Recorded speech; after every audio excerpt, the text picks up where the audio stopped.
देखिए, साजिश तो जिस पार्टी से मुख्तार अब्बास नकवी साहब वाबस्ता हैं वो साजिश रचा रही है। और गवर्नमेंट ऑफ इंडिया को, यूपी सरकार को ये चाहिए था, मोदी सरकार को और यूपी की बीजेपी सरकार को चाहिए था कि उस कोर्ट को जाकर बताते कि पार्लियामेंट ने 1991 places of religious worship act को पास किया है,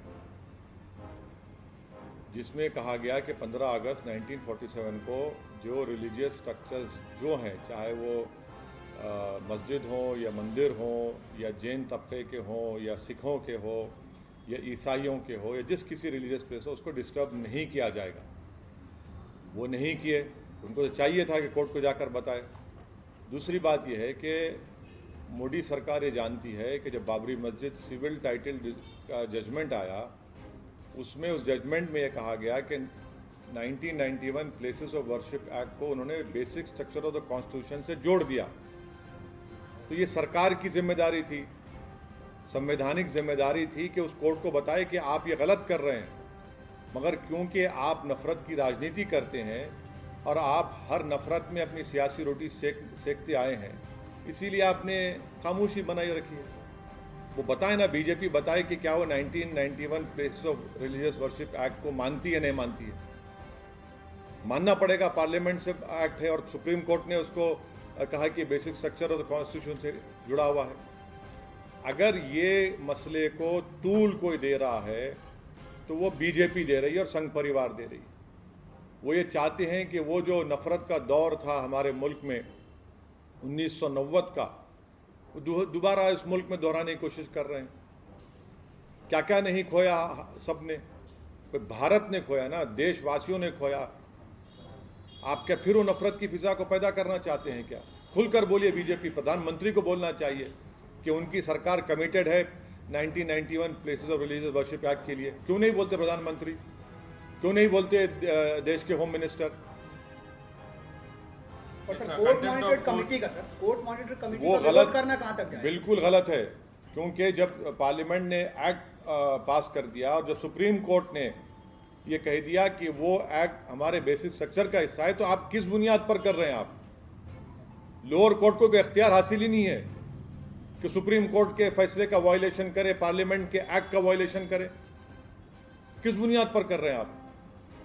गलत फैसला है उस कोर्ट का ये। Mr. Urvashi, you said that this survey might make a way for anti-Muslim violence. Now, what prompted you to make this alarming statement? Well, have we not learned the lessons of what happened pre-demolition and post-demolition of Babri Masjid? Why have we not learned a lesson from the same so-called survey that was done, that was completely rejected as biased by the Supreme Court?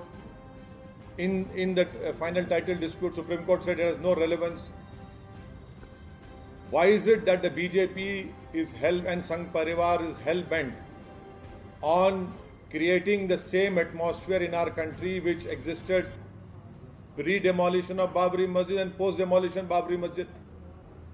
And why isn't the BJP government discharging its constitutional duty by saying to the court that we will abide by the 1991 Act which was passed by the Parliament? And the Supreme Court in the final judgment of Babri Masjid civil dispute have categorically stated in the judgment that places of worship, religious places of 1991 Act is part of the basic structure of the Constitution. What sort of nonsense is being played over here? The government should have discharged the constitutional duty immediately. And that is why I am opposing that so-called survey and order of that court. The lower court cannot go beyond what the Supreme Court has clearly laid down. The lower court must follow the act of the parliament. So you believe, sir, after Ayodhya, Kashi and Mathura is next target or next on agenda of BJP, sir? If you remember the press conference which was held after the final judgment was given by the Honorable Supreme Court, you were present over there. Many of you were present over there, and I had stated that this will open the doors for future controversies, whether it is Kashi or Mathura. I had stated that.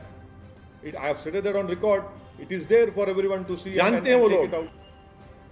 Chaudhary कौन है sir? लेकिन बार बार आप sir आपने बोला कि bulldozer चलेंगे। Sir Uttar Pradesh में आप मुसलमानों को बोल रहे हैं कि ऐसे नहीं करेंगे तो बुलडोजर, आप भी नहीं, बुलडोजर चल रहे हैं ना। आप भी खौफ की राजनीति नहीं कर रहे। खौफ नहीं कर रहे हैं।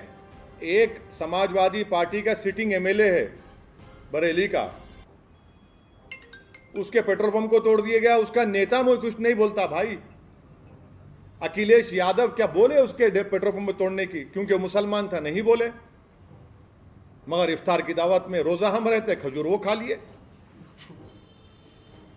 सर दिल्ली की जो सियासत है उसमें बीजेपी नेता तेजिंदर बग्गा है, उनकी गिरफ्तारी पंजाब पुलिस ने की, उस पर 2 दिन से गरमाई हुई है। आप अवगत हैं पूरी बात से, आप क्या राय रखते हैं? अरविंद केजरीवाल पर टारगेट कर रही है बीजेपी। एक बात सुनिए, आप क्या राय रखते हैं? एक बात सुनिए, क्या बीजेपी ने, आसाम की सरकार ने एक एमएलए को उठाया नहीं गुजरात से? और फिर क्या और एक सरकार ने नहीं उठाया? ये क्या तमाशा हो रहा है यार? ये तो आप तो कॉन्स्टिट्यूशन की धज्जियां नहीं बोले, कॉन्स्टिट्यूशन को दफन करना चाह रहे हैं आप। क्या तमाशा हो रहा है ये? आप, हम इसीलिए तो हम कह रहे हैं कि रूल ऑफ लॉ को फॉलो नहीं किया जा रहा है। रूल बाय गन स्टेट को चलाने की कोशिश हो रही है। ये देश के लिए ठीक नहीं है। सरकार किसी की भी हो, आज आप हैं कल आप नहीं रहेंगे। रूल ऑफ लॉ को फॉलो करिए। आप मानते हैं गिरफ्तारी गलत हुई जिस तरीके से बग्गा की गिरफ्तारी? मैं ये कह रहा हूं, अरे ये कौन है भाई? ये आपको इतनी मोहब्बत क्यों होगी उससे? अरे चल रहा है अरे आपका नूरे नजर होगा। सर बीजेपी के नेशनल स्पोक्स पर्सन ये बोल रहे हैं कि आपके लैंग्वेज को देखकर, मतलब मुसलमान कैंडिडेट्स को आप जिताने की बात कर रहे थे कल और अभी भी बोल रहे थे, उस पर वो रिएक्ट करते अब हुए इतनी बोले- जल्दी रिएक्शन आ गया हमारा। हाँ सर, रिएक्शन आ गया।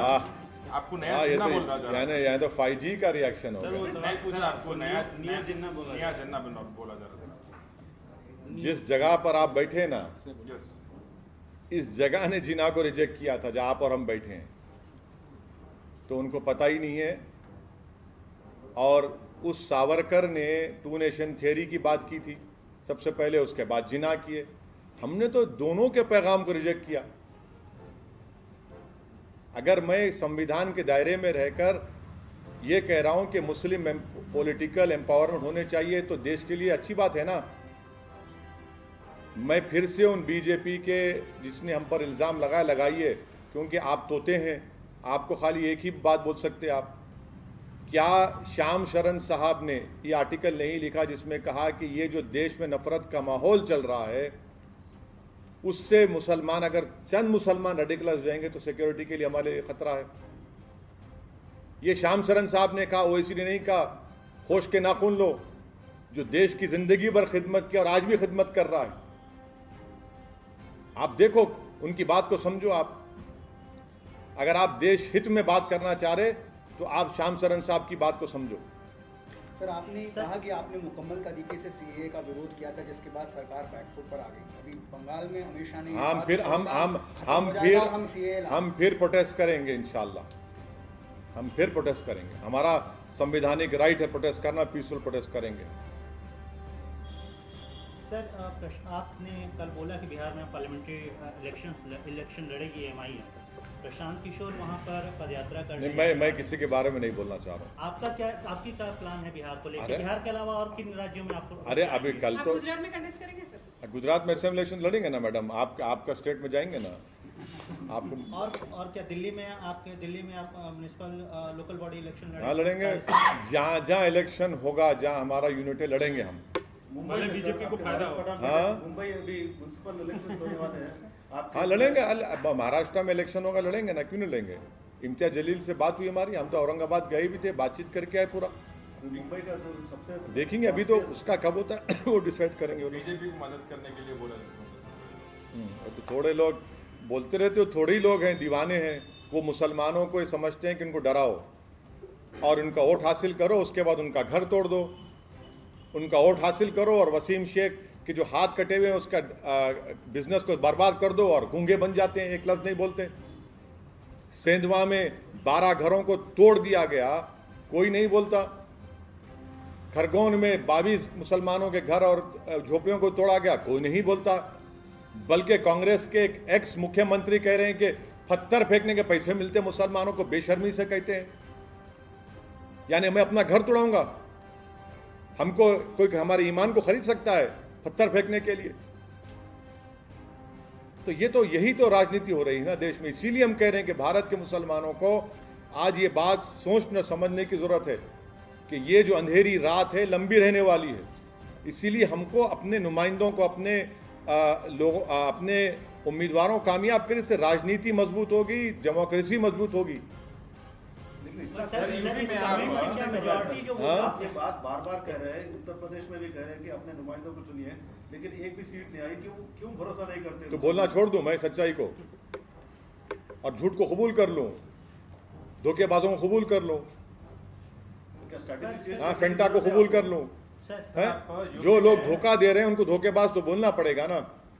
जो लोग मेरा वोट लेकर आज खामोश हो जाते हैं, जामिअतुल अशरफिया की मदरसे को तोड़ा गया, कानपुर के मदरसे को तोड़ा गया, एक लफ्ज नहीं बोलते। और वो लोग जो कह रहे थे मुसलमानों से वोट दो बीजेपी को हराओ, आज वो सब खामोश बैठे हुए हैं, चूहों की तरह अपनी बिलों में जाकर बैठे हुए हैं। कौन है सर वो? बहुत से लोग हैं जिन लोग जानते हैं। सर और एक बात, आप एसपी को ज्यादा क्यों टारगेट कर रहे हैं बीजेपी से? मतलब कम करूं? टारगेटिंग मोर, थोड़ा कम करूं क्या? बीजेपी को आप करते हैं ना सर यूपी में? नहीं, आप बोलिए, थोड़ा कम कर देते हैं। सर बताइए सर। आप बोलिए, कम कर देते हैं। in this current situation, current scenario, you see united opposition, अभी प्रेसिडेंट पोल्स भी आने वाले, आपको लगता है यूनाइटेड अपोजिशन? हमारे चीफ मिनिस्टर कोशिश कर रहे हैं, केसीआर साहब ये सवाल उनसे करिए। वो सब जगह गए हैं मिलने के लिए, महाराष्ट्र गए, झारखंड गए, और अब ये सवाल तो केसीआर अच्छा दे सकेंगे। लेकिन कांग्रेस कहती है कि वो टीआरएस के साथ नहीं, कभी कोई भी अलायंस नहीं हाँ? करेगी, तो यूनाइटेड अपोजिशन फिर कैसे होगा? कांग्रेस की जरूरत ही नहीं है तेलंगाना में हमको। Thank you sir. अभी कैसा सर?